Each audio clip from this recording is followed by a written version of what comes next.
없는 사랑을 주는 여러분, 하나님은 우리보다 앞서가시며 그 하나님을 나의 두 피난처 두려워하지 마십시오. 여호와 하나님은 제 편이 있습니다. 오늘 우리가 함께 은혜 받으실 말씀은 사도행전 1장 8절 말씀을 본문으로 힘이 있어야 싸울 수 있습니다 라는 제목으로 함께 은혜를 나누도록 하겠습니다.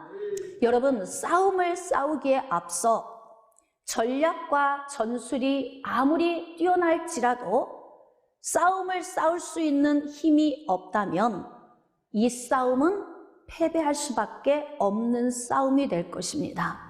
자, 오늘은 싸움에 대한 말씀을 함께 나누도록 하겠습니다. 여러분, 싸움이 언제부터 시작이 되었을까요?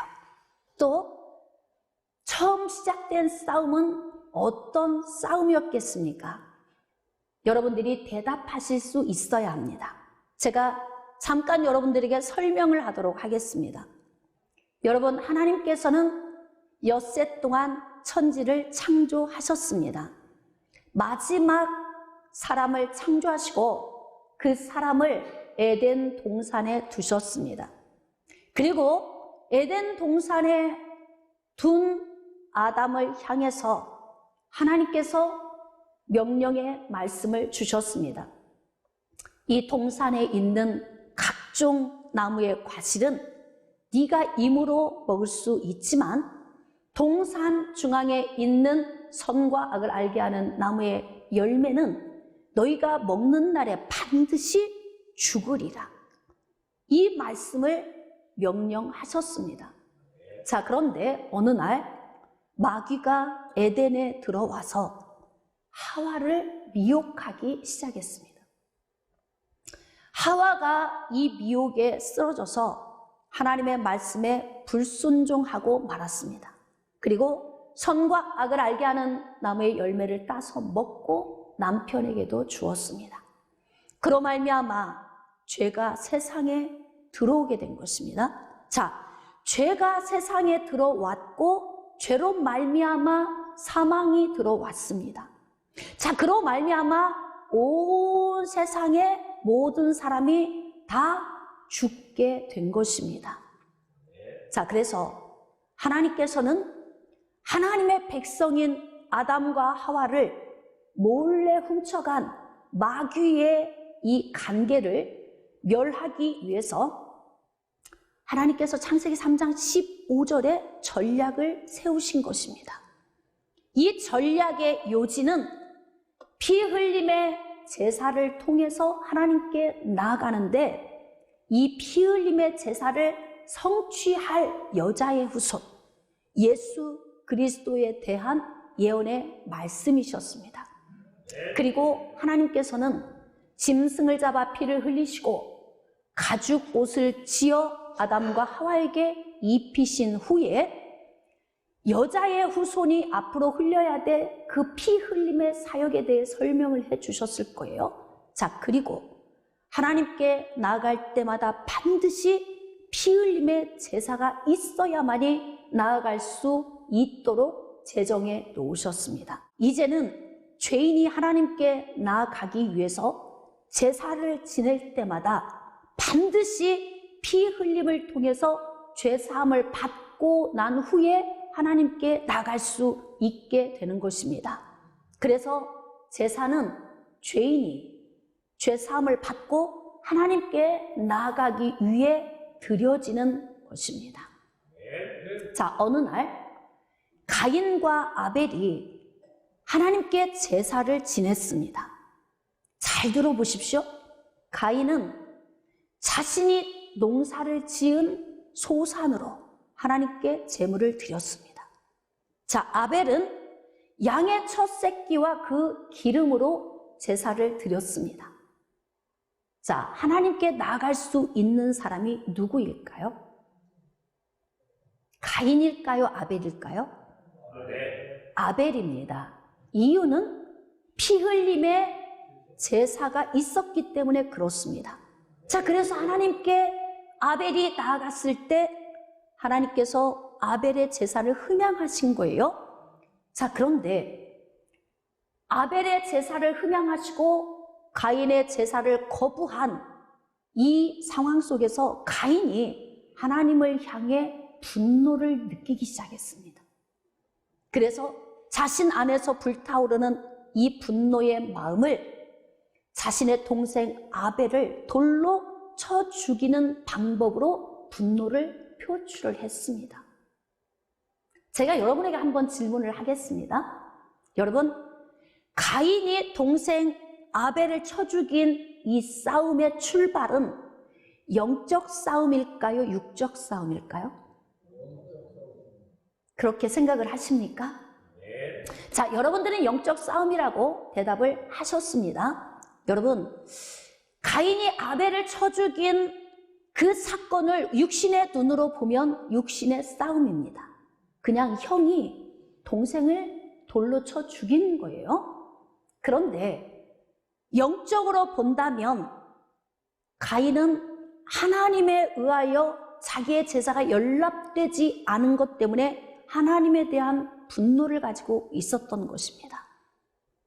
자, 가인이 하나님께 거절당할 수밖에 없었던 이유가 무엇일까요? 하나님의 말씀을 버렸기 때문에 그렇습니다. 그러니까 최초의 싸움의 출발은 하나님 안에 있는 사람과 하나님 밖에 있는 사람과의 충돌입니다. 영적 싸움이죠. 자, 이 싸움을 아주 잘 정의해 놓은 말씀이 있습니다. 에베소서 6장 12절 말씀에 우리의 씨름은 혈과 육을 상대하는 것이 아니다, 이렇게 기록하고 있어요.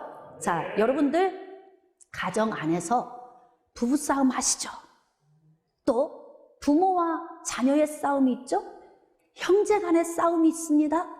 또 밖에 나가면 친구들과의 싸움이 있고 직장에 나가면 동료들과의 싸움이 있습니다. 사람이 모인 곳이라면 어느 곳에서나 싸움이 반드시 존재합니다. 자, 우리가 눈으로 볼 때에는 이 싸움이 혈과 육의 싸움인 거예요.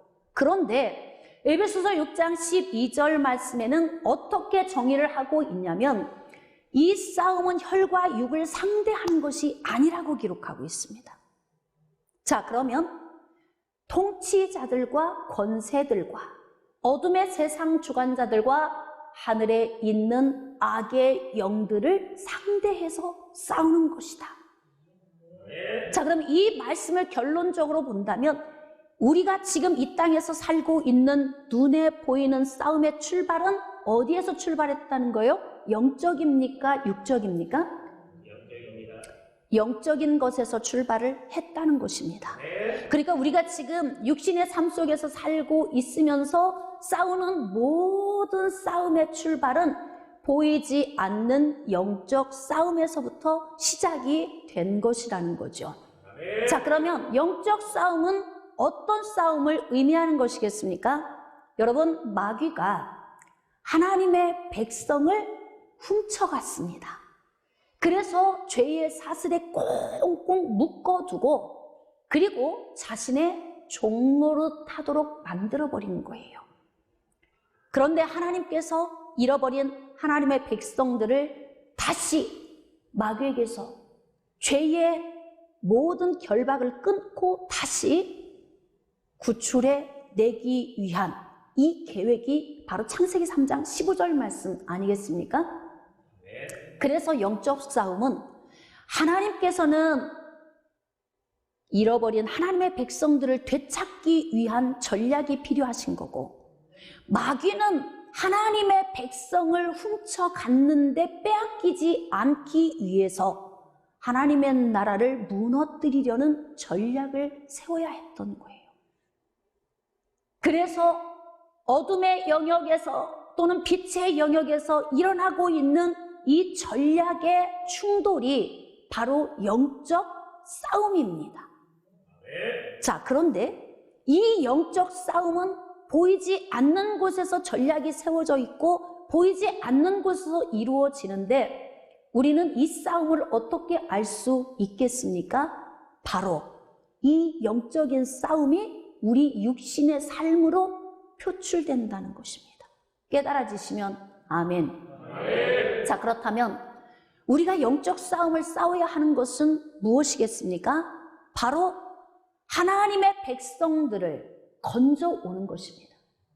지금 죄의 결박에 묶여 있고 마귀의 종로로 타고 있으면서 어둠과 죽음의 그늘에 앉아 있는 하나님의 택함 받은 백성들을 건져와야 하는 것이 우리가 싸워야 할 싸움입니다.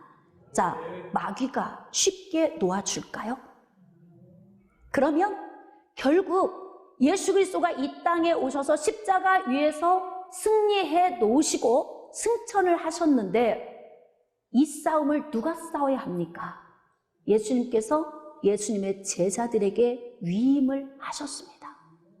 이제 이 싸움은 누가 싸워야 하냐면 예수님의 제자들이 싸워야 합니다. 여러분, 예수님의 제자들이 무슨 힘이 있어서 마귀와 싸워 이길 수 있겠습니까? 어둠의 영역과 빛의 영역에서 일어나는 이 전쟁이 우리 육신의 삶으로 드러나는데 우리 육신의 삶에서 만나는 그렇게 수없이 많은 그러한 문제들을 우리가 이기려면 그러면 어떻게 무장을 해야 할지 오늘 말씀을 통해서 함께 은혜를 나눠보고자 합니다. 사랑하는 성도 여러분, 예수님께서 승천하실 날이 가까워 왔습니다. 자, 이때 예수님께서 예수님의 제자들을 모아놓고서 예수님의 제자들에게 당부하신 마지막 말씀이 오늘 본문에 기록되어 있는 거예요. 자, 우리 다시 한번 보겠습니다. 사도행전 1장 8절 말씀입니다. 오직 성령이 너희에게 임하시면 너희가 권능을 받고 예루살렘과 온 유대와 사마리아와 땅끝까지 이르러 내 증인이 되리라 하시니라. 할렐루야. 여러분, 증인은 어떤 사람이 증인이 될 수 있냐면 사건 현장에서 그 사건을 직접 눈으로 목격한 사람이 그 사건에 대해서 증언할 수 있는 거예요. 그런데 지금 예수님의 제자들을 향해서 증인이 되게 하시겠다고 말씀하십니다. 자, 어느 것에 대해서 증거를 해야 합니까? 여러분, 복음은 희소식입니다. 아주 좋은 소식입니다. 기쁜 소식입니다. 이 복음은 예수 그리스도가 십자가 위에서 죽으시고 피를 흘리심으로 인하여서 온 인류의 자기 백성들을 위하여서 구원해 놓으신 그 은혜를 믿는 것, 그리고 사흘 만에 부활하신 것을 믿는 것, 그리고 예수님이 우리의 구세주이심을 입술로 시인하는 것, 이것이 바로 복음 아닙니까? 그렇게 할 때 우리는 믿음이 있는 자가 되는 것이고 이 믿음으로 말미암아 우리는 영원한 생명을 얻게 되는 것입니다.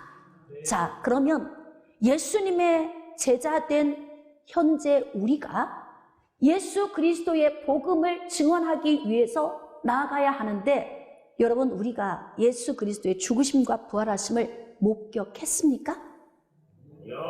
목격하지 않았잖아요. 그러면 우리가 어떻게 싸웁니까?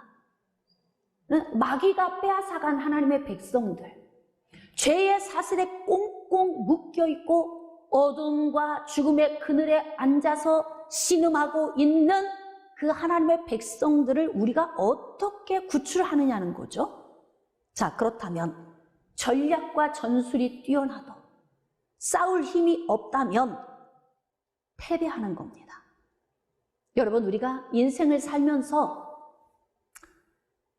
갑자기 상상하지 못한 어처구니 없는 문제를 만나거나 억울한 일을 당하면 식음을 전폐하고 들어누워 버립니다.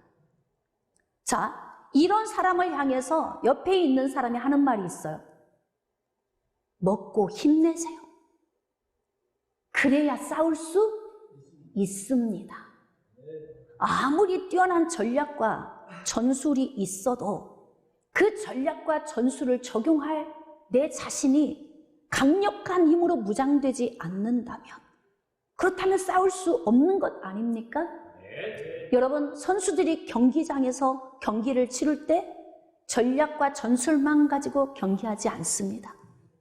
축구 선수들이 전반부 45분, 후반부 45분, 90분을 뛸 수 있는 체력을 적어도 갖춰야, 그래야 축구 선수로서 자격이 있는 것 아니겠습니까? 여러분, 우리는 마귀의 영역에 포로되어 있는 하나님의 선택한 백성들을 구출해야 할 사명을 부여받은 자들입니다. 지금 예수님께서는 예수님의 제자들을 모아놓고서 너희가 예루살렘과 온 유대와 사마리아와 땅끝까지 이르러 내 증인이 되리라 말씀하신 거예요. 자, 이 말씀은 현재 예수님 눈앞에 있는 제자들에게도 해당이 되지만 앞으로 제자가 제자를 삼고 제자가 제자를 삼아서 예수님 다시 재림에서 오시는 그날까지 예수님의 제자된 모든 사람들을 향해 주시는 말씀 아니겠습니까? 그러니까 이제 예루살렘과 온 유대와 사마리아와 땅 끝까지 이르러 증인된 삶을 살기 위해서 반드시 필요한 것이 있습니다. 무엇입니까? 권능입니다. 자, 권능은 복음을 전하기 위해 반드시 필요한 힘입니다. 여러분, 힘이 있어야 싸울 수 있습니다. 하나님께서는 우리에게 성경 66권을 통해서 전략과 전술을 빼곡하게 기록해 놓으셨습니다.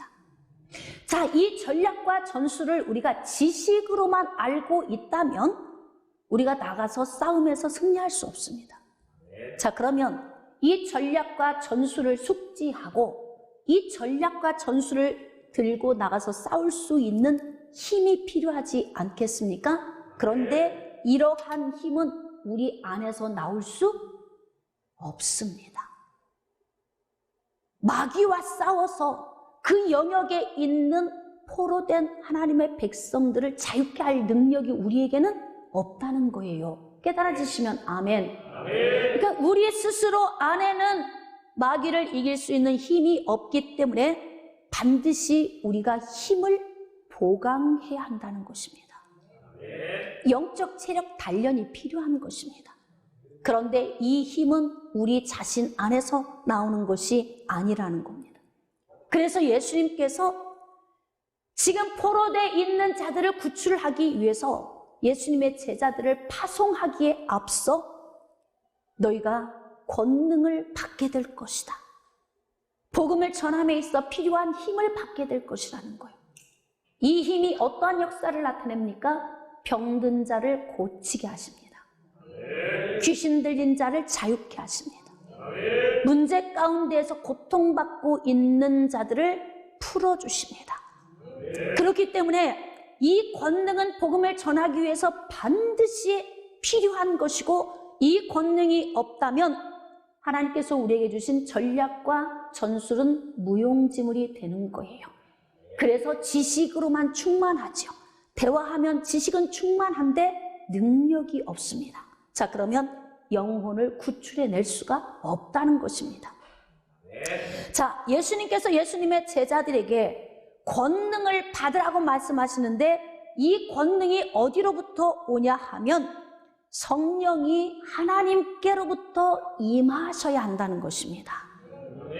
여러분, 하나님의 성령은 창세 전부터 존재하고 계셨습니다. 하나님의 영은 하나님의 창조 사역 시에도 역사하셨습니다. 그러니 증인이 될 수 있습니다. 여러분, 하나님의 창조 사역이 우리가 어떻게 믿어질 수 있습니까? 증인이 우리에게 증언해 주셔서 그런 거예요. 그 증인이 누구이십니까? 다시, 그 증인이 누구이십니까? 성령 하나님이십니다. 그러니까 성령 하나님께서 하나님의 창조 사역에서부터 함께 하셨던 성령 하나님이 예수 그리스도 죽으심과 부활하심의 현장에서 함께 하셨기 때문에 증인이 될 수 있는 거예요. 그런데 그 하나님의 성령이 우리에게 임하셔서 우리 안에 오시고 우리 위에 오셔서 우리를 덮어주시고 그 능력으로 말미암아 우리에게 가르쳐 주시고 생각나게 하시고 그로 말미암아 하나님 나라의 일을 위하여 일할 수 있는 능력을 갖추게 해주시겠다고 말씀하고 계세요. 자, 그래서 성령이 우리에게 오시면 성령의 그 능력이 바로 우리에게 부어지는 것입니다.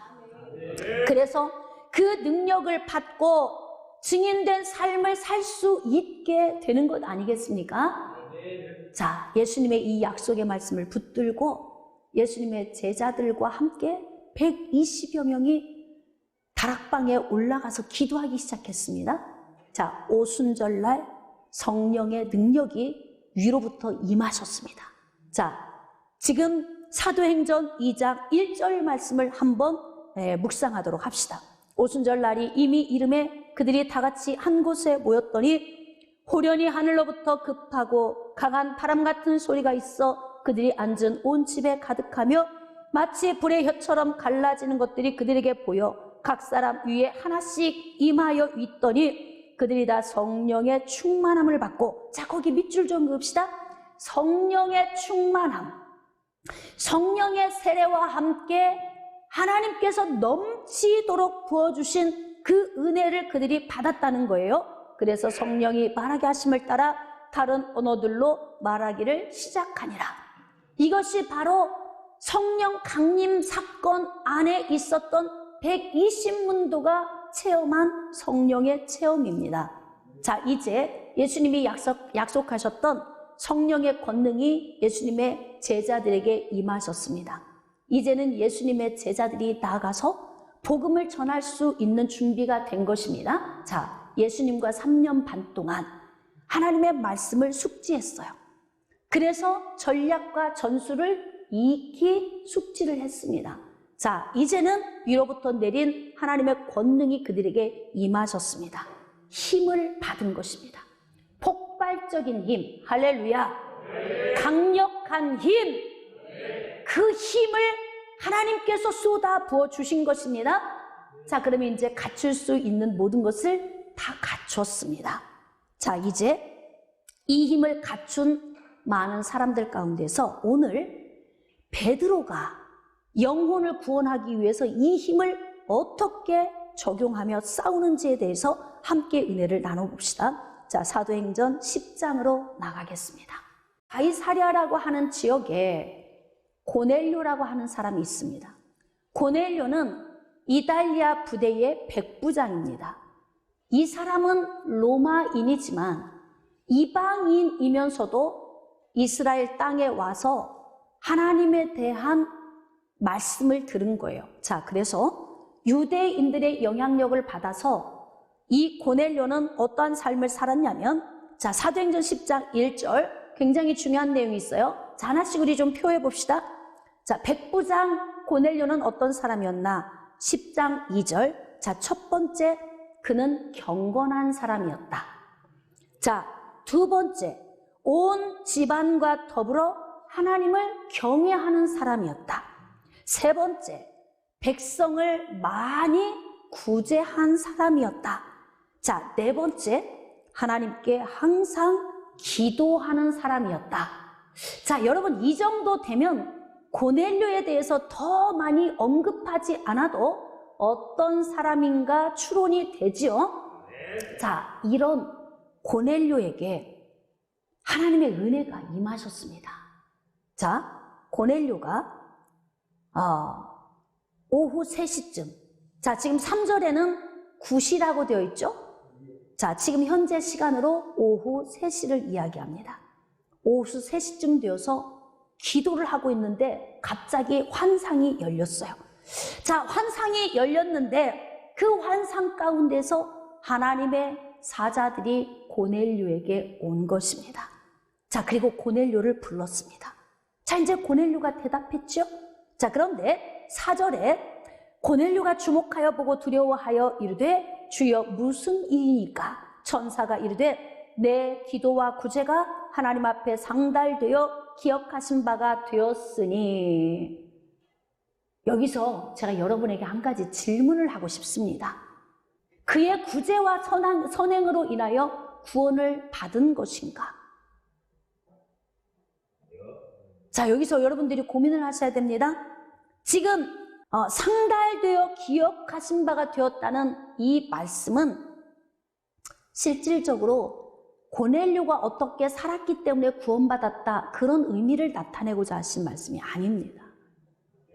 다시 말하면 고넬료는 이러한 삶을 살았던 사람이고, 고넬료에게 구원이 임한 것은 하나님의 계획, 고넬료를 향한 하나님의 구원 계획이 이루어질 때가 되었다. 카이로스의 때가 되었다는 것입니다. 자, 그럼 또 질문해 보겠습니다. 자, 고넬료의 구원 계획은 언제부터 세워졌을까요? 자, 다시 언제부터? 예, 태초 창세 전에. 그러니까 고넬료의 어떠한 행위에 의해 구원이 임한 것이 아니라, 고넬료는 이렇게 이방인이었고 아직 예수 그리스도를 알지 못했지만 유대인들의 영향력을 받아서 하나님을 경외하고 구제하는 삶을 살았습니다. 그의 그 구제함이 하나님 눈에 발견되긴 했지만 그것 때문에 구원받은 것은 아닙니다. 창세 전부터 고넬료를 구원하기 위한 하나님의 계획의 때가 이제 도달된 것입니다. 자, 5절입니다. 내가 지금 사람들을 요바에 보내어 베드로라 하는 시몬을 청하라. 여러분, 하나님께서 일하시는 방법은, 하나님은 수요자와 공급자 사이에서 함께 일을 하십니다. 지금 하나님께서는 고넬료를 구원하시기 위해서 계획하신 그 계획을 지금 성취하시기 위한 카이로스의 때에 도달한 거예요. 자, 그런데 복음을 전하는 자가 없이 누가 듣고, 듣는 자가 없이 누가 믿으며, 믿는 자가 없이 어떻게 구원을 받을 수 있겠습니까? 그러니까 고넬료를 구원하기 위한 하나님의 계획이 있으시다면 반드시 이 계획에 투입될 누가 필요한 거예요? 복음을 전할 사람이 필요한 것입니다. 자, 그런데 복음을 전하는 사람들이 무장이 안 되고 힘이 없는 사람이라면 전략과 전술 또한 적용되기 어렵습니다. 그런데 오순절날 하나님의 성령이 임하셨고 베드로는 위로부터 내리는 권능을 덧입었습니다. 그러니까 예수님을 통해 예수 신학교에서 3년 반 전략과 전술 다 익혔죠. 자, 그리고 이제 위로부터 내린 성령의 힘을 받았습니다. 그런 베드로를 하나님께서 투입시키기를 원하시는 거예요. 자, 그래서 하나님이 누구를 먼저 통해서 일을 하셨냐면 고넬료에게 먼저 오신 거예요. 자, 그래서 고넬료에게 요바에 있는 시몬 베드로를 청하라. 자, 그는 무두장이 시몬의 집에 유숙하고 있는데 그 집은 해변에 있다. 너무 자상하게 가르쳐 주셨습니다. 자, 그 이야기를 하고 7절에 보니까 마침 말하던 천사가 떠나매. 자, 추론해 봅시다. 이 천사가 어디로 갔을까요? 자, 수요자인 고넬료에게 왔다면 어디로 갔을까요? 그럼요, 요바로 가야죠. 요바. 네? 공급해줄, 이 복음을 전해줄 요바에 있는 베드로에게 가야 하는 거예요. 그러니까 천사가 지금 떠나서 요바로 가게 된 것입니다. 자, 이제 고넬료가 집안 하인 둘과 자기 부하 한 사람을 요바로 보냈습니다. 자, 이제 천사가 먼저 갔잖아요. 천사가 먼저 가서 베드로에게 도착을 했습니다. 베드로가 이제 기도하기 위해서 정오, 난 12시. 자, 거기는 6시라고 기록되어 있어요. 9절에 6시라고 기록되어 있죠. 정오 12시에 기도를 하러 올라갔습니다. 자, 기도를 하러 올라갔는데 비몽사몽 중에 베드로에게 환상이 임했습니다. 자, 이제 누가 나타날까요? 누가 나타날까요? 고넬료에게서 온 하나님의 사자가 베드로에게 또 나타나는 것입니다. 자, 그래서 베드로에게 하나님의 성령의 은혜가 임하고 한 그림이 보여지면서 하나님의 메시지를 전달하는 것입니다. 환상이 열리더니 위로부터 한 그릇이 내려옵니다.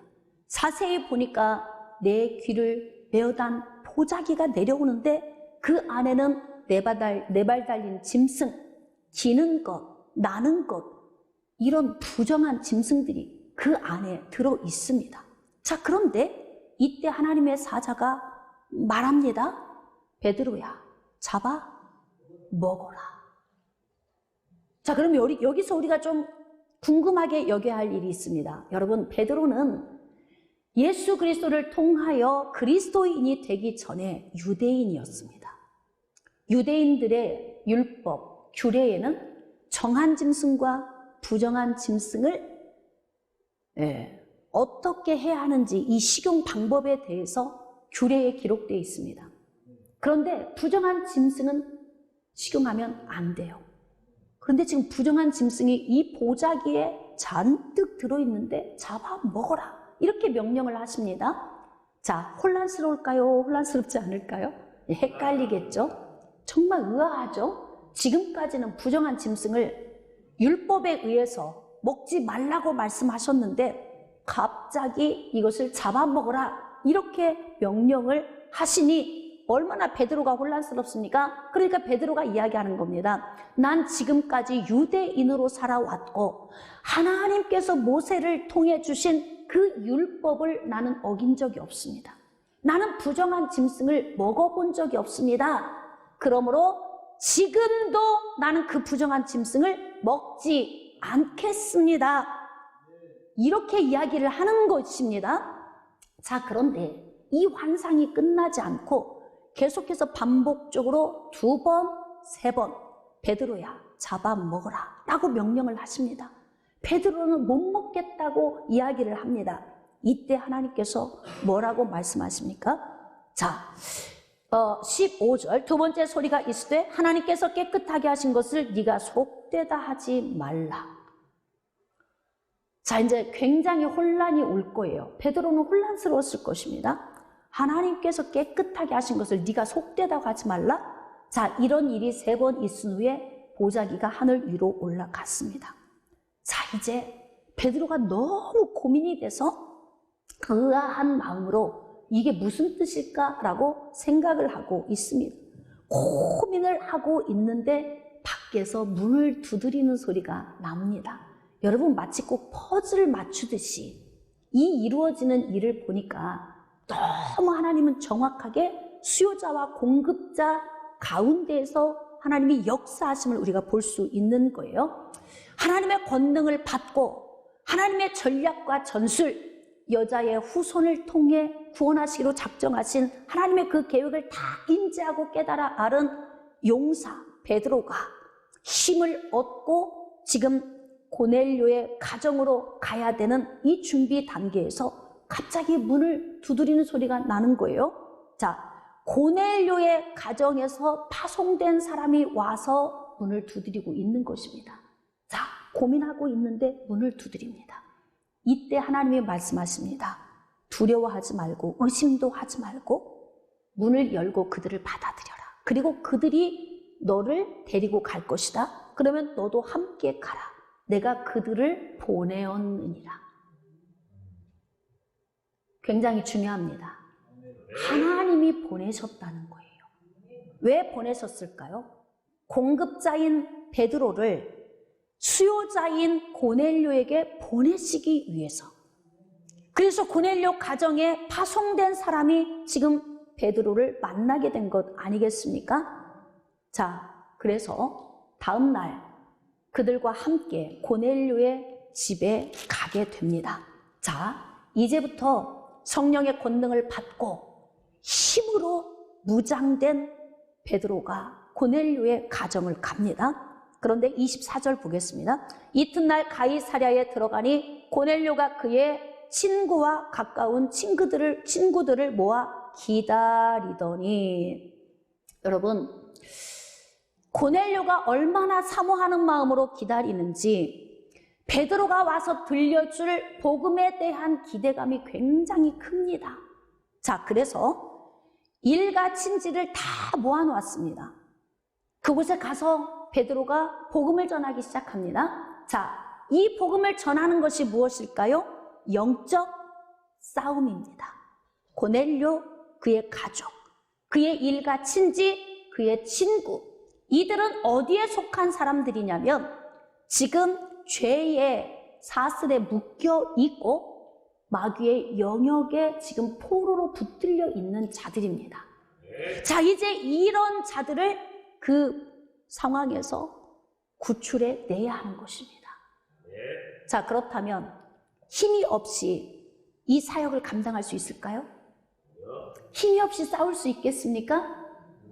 여러분, 영혼을 구출하는 일은 영적 싸움입니다. 마귀의 영역에 포로로 갇혀 있는 자들을 우리가 그곳에서 건져내는 것입니다. 그렇기 때문에 힘이 없는 자들은 싸울 수 없습니다. 그래서 우리는 강력한 힘을 받아야 하는 것입니다. 그래서 하나님의 성령의 권능을 받고 증인된 삶을 살 수 있는 것 아니겠습니까? 자, 지금 이제 베드로가 마귀의 영역에 속해 있는 이들을 구출하기 위해서 복음을 전하기 시작합니다. 자, 34절입니다. 베드로가 입을 열어 말하되 내가 참으로 하나님은 사람의 외모를 보지 아니하시고 각 나라 중 하나님을 경외하며 의를 행하는 사람은 다 받으시는 줄 깨달았도다. 할렐루야. 여러분, 여러분이 복음의 불모지에 가셔서 혹시 복음을 전해본 적 있으십니까? 또 복음의 불모지에 가셔서 찬양을 드려본 적 있으십니까? 그런 경험이 있는 분들은 이것이 영적 싸움이구나, 이걸 알 수 있어요. 복음의 불모지, 마귀의 영역에 속한 곳에 가서 영혼들을 건져오는 것은 치열한 영적 싸움입니다. 이 싸움이 얼마나 치열하냐면 예수 그리스도의 죽으심과 부활하심을 증거할 때 어둠이 그냥 두지 않습니다. 어둠이 그냥 두지 않아요. 그래서 어둠이 계속 공격해 오기 때문에 하나님의 말씀을 증거하는 것은 영적 싸움입니다. 여러분, 어둠의 공격이 얼마큼 치열하냐면 여러분이 알지 못하는 사이에 저는 진땀을 흘리고 말씀을 전합니다. 마치 오리가 평화롭게 날개를 저으며 물 위를 가고 있는데 밑에서는 정신없이 발이 움직이는 수고의 땀을 흘리는 것처럼, 그래서 복음을 증거하는 것은 영적 싸움이고 그날 회중들의 상태, 회중들이 어떤 영적인 상태의 사람들이 앉아 있느냐에 따라서도 이 말씀을 전하는 사람의 이 에너지가 달라지는 거예요. 어떤 때는 갑자기 기침이 나와서 도무지 말씀을 증거할 수 없게 하는 상황을 만나기도 합니다. 어떤 때는 목소리가 갑자기 잠겨서 설교할 수 없는 상황을 만나기도 합니다. 자, 불모지, 복음의 불모지에서 찬양을 드려본 적이 있습니까? 저는 그런 경험이 많이 있습니다. 하나님 찬양하는 거 쉽지 않습니다. 특히나 복음의 불모지에서 찬양하는 건 더더군다나 그렇습니다. 그런 곳에 가면 영적 상태가 너무 영적 공격이 강하기 때문에 하나님을 찬양함에 있어 진땀 나죠. 나중에 사역 끝나고 나면 맥이 다 빠집니다. 그 정도로 이 영적 사역은 엄청난 에너지를 투자해야 합니다. 그러니까 내가 싸우려고 하면 싸울 수 있겠습니까? 싸울 수 없습니다. 그러니까 강력한 하나님의 힘의 능력을 힘입고 싸워야 비로소 싸울 수 있는 거예요. 복음의 불모지에서 찬양하면 마치 우리의 머리 위에 강력한 이렇게 두꺼운 철판이 탁 버티고 있는 것 같아요. 찬양이 하나님께로 올라가야 하는데 이 찬양이 올라가다가 툭 떨어져서 나한테 오는 것 같은 느낌. 그래서 마치 엄청나게 짓눌리는 듯한 이런 느낌? 자, 이러한 힘겨운 과정을 통과해야 합니다. 10분, 20분, 30분. 이런 힘겨운 싸움을 진액을 쏟아가며 하나님의 성령의 은혜를 힘입고 싸우다 보면 어느 순간에 우리 머리 위에 자리 잡고 있던 강철 같은 이러한 것들이 싹 사라지면서 어느 순간에 이 찬양이 하나님의 보호자로 상달되는 듯한 느낌이 느껴지는 때가 있어요. 여러분, 복음을 증거하는 것은 단순히 내가 어떤 사람에게 가서 그냥 복음을 증거하는 것 정도가 아닙니다. 우리는 반드시 강력한 힘으로 무장해야 합니다. 힘이 없다면 영적 싸움을 싸울 수 없기 때문에 그렇습니다. 힘이 없으면 전략과 전술이 탁월해도 반드시 패배합니다. 그러므로 우리는 강력한 힘을 소유해야 합니다. 여러분, 복음의 불모지 고넬료의 가정에 모여온 사람들은 그리스도인들이 아닙니다. 자, 이곳에 베드로가 가서 복음을 전하는데 얼마나 당당하게 힘있게 복음을 전하는지 모릅니다. 지금은 베드로가 사역하는 것이 아니라 위로부터 능력으로 덧입혀 주신 성령의 능력이 베드로에게 담대함을 주시고, 할렐루야! 그리고 이 복음을 선포하게 하시는 것입니다. 그래서 지금 베드로는 성령의 능력을 덧입은 그 강력한 힘을 가지고 예수 그리스도의 죽으심과 부활에 대해서 증거하기 시작합니다. 자, 38절입니다. 하나님이 나사렛 예수에게 성령과 능력을 기름 붓듯 하셨음에 그가 도로 다니시며 선한 일을 행하시고 마귀에게 눌린 모든 사람을 고치셨으니 이는 하나님이 함께 하셨습니다. 자, 예수 그리스도에 대해서 지금 증거하고 있어요. 우리는 유대인의 땅과 예루살렘에서 그가 행하신 모든 일의 증인이라. 그를 그들이 나무에 달아 죽였으나 하나님이 사흘 만에 다시 살리사 나타내시되 모든 백성에게 하신 것이 아니요 오직 미리 택하신 증인 곧 죽은 자 가운데서 부활하신 후 그를 모시고 음식을 먹은 우리에게 하신 것이라. 자, 이 이야기가 무슨 이야기입니까? 내가 증인이 될 수 있는 이유는 현장에서 내가 본 사람이다, 이걸 이야기하고 있어요. 여러분, 예수님의 제자들은 현장에서 다 본 사람들이에요. 자, 그럼에도 불구하고 인간의 힘으로 어둠의 영역에 있는 포로된 자들을 구출함에 있어서 인간의 힘으로는 할 수가 없습니다.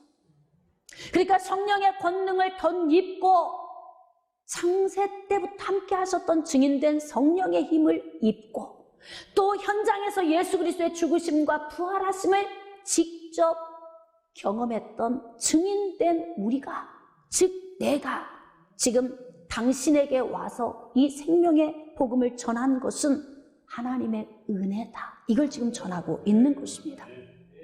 43절입니다. 그에 대하여 모든 선지자도 증언하되 그를 믿는 사람들이 다 그의 이름을 힘입어 죄사함을 받는다 하였느니라.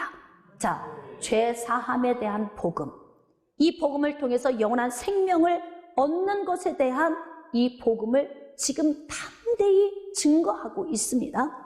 자, 44절입니다.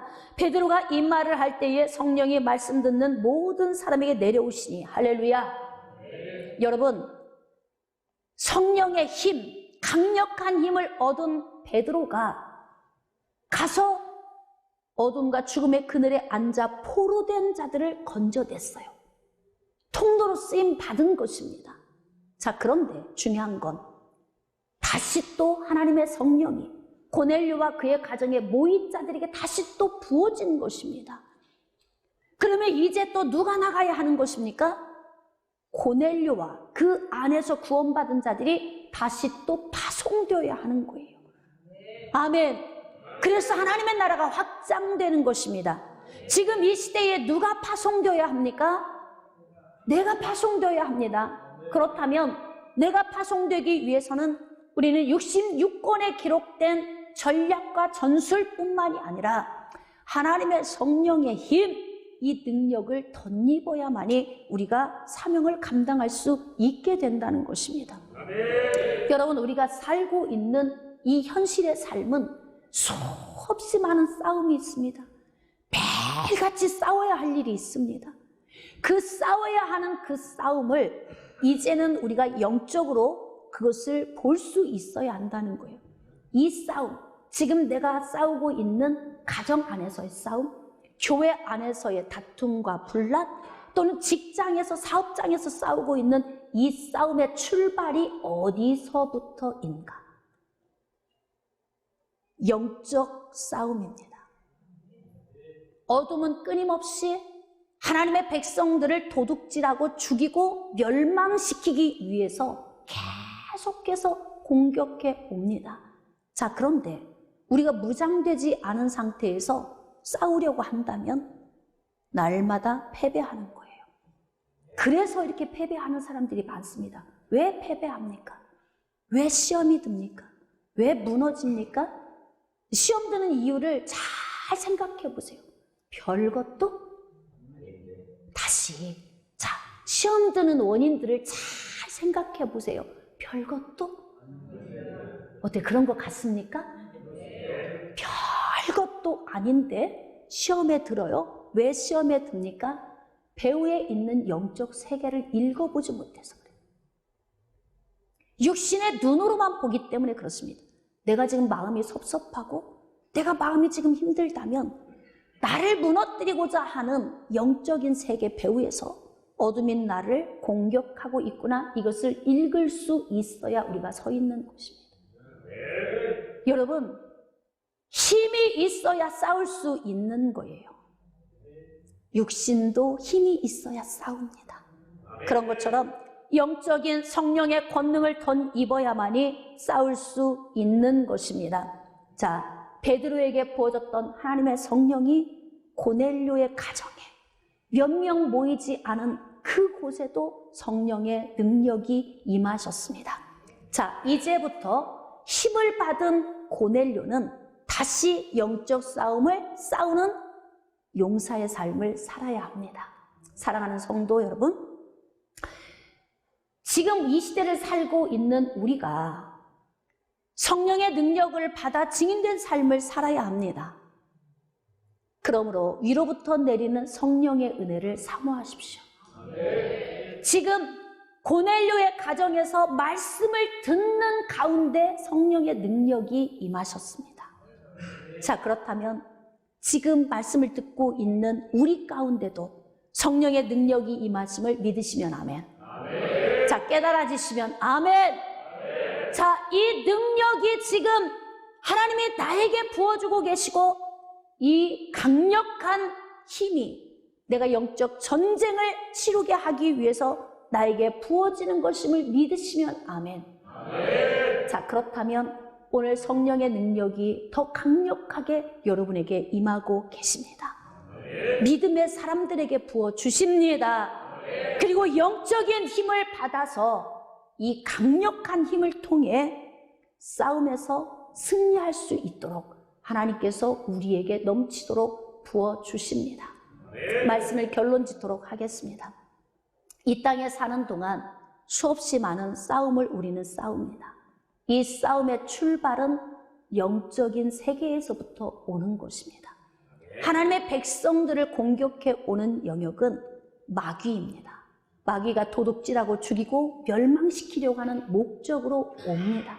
그렇기 때문에 우리는 연약한 힘이 아닌 성령의 능력을 입고 강력한 힘을 받아서 예수 그리스도의 복음을 증거하는 증인으로서의 삶을 잘 감당할 수 있기를 주님의 이름으로 축복합니다.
없는 사랑을 주는 여러분, 하나님은 우리보다 앞서가시며 그 하나님을 나의 피난처 두려워하지 마십시오. 여호와 하나님은 제 편이 있습니다.